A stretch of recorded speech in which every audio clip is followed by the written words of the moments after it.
this ideological leftist path towards irrelevancy. Here with reaction, author of the brand new book. It's #1 on Amazon right now. Rediscovering Americanism and the Tyranny of Progressivism. The great one, Mark Levin. You know, Mark, I guess at some point you just got to say, they're going to do what they're going to do. They're liars, they're ideologues, they're vicious and hostile. They can't take a punch. And I just think ignoring them at this point is probably the best solution. Thoughts? Don't I remember Joe Scarborough in the audience when President Trump was giving a State of the Union address, jumping up like a clapping seal over and over and over again? Guy's been to Mar-a-Lago. He's been to the White House. He's been to Trump's State of the Union. I haven't been to any of those things. And now all of a sudden, you know, he's part of a bad lounge act over there at the Congo line of left-wing freaks that they call Msnbc.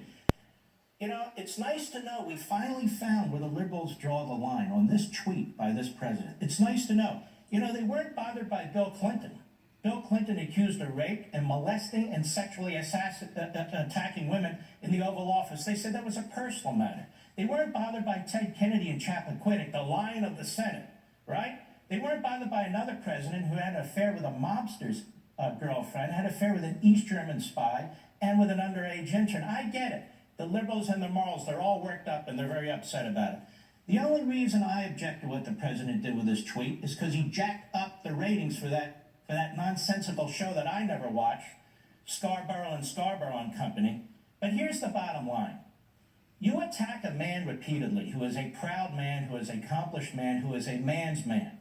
You attack him personally, you attack him for his looks, you attack him for his genitalia, and at some point a man's going to stand up. You want him to act presidential? Then you have respect for the office of the president. I'm not saying he should have tweeted that, but it's not the end of the world that he did tweet it either. So the bottom line is, MSNBC has a problem. From morning to night, it's the same damn show with different people, different dresses, different suits. It's the same thing. Same with CNN. The only reason CNN has ratings is because every damn airport you go to, it's up there. I don't know what's going on in the bars and everything. CNN is at the airport, and you go, well, where's Fox? So I think this is a lot to do about nothing, this tweet, but I think the media have a big problem. Not because of me and you, because the public really hates the media. And they hate the media because they're not getting the facts. This is now, I think, a transformational moment on a really serious note. You know, there's a reason your book's #1 on Amazon, and all your books have been #1. There's a reason talk radio has seen an incredible resurgence in the last 3 years, and, you know, frankly, you know, a lot of nights we're #1 in all of cable right here on this show, thanks to those wonderful audiences, because people are seeking out outlets. They know they have choices. They don't have to sit there and be lied to and propagandized every night the way they are. No, that's right. And you know, it's not just Trump, although I've never seen anything like this before. Look at the way they treated Sarah Palin. Absolute disgrace. They still do, the New York Times. Look at what they've done. Look at the way they treated Reagan. He was dumb. He was a B actor. One of the greatest presidents in American history. Republicans are dumb and they're incompetent and they're immoral. Liberal Democrats are smart and moral and the greatest thing since sliced bread.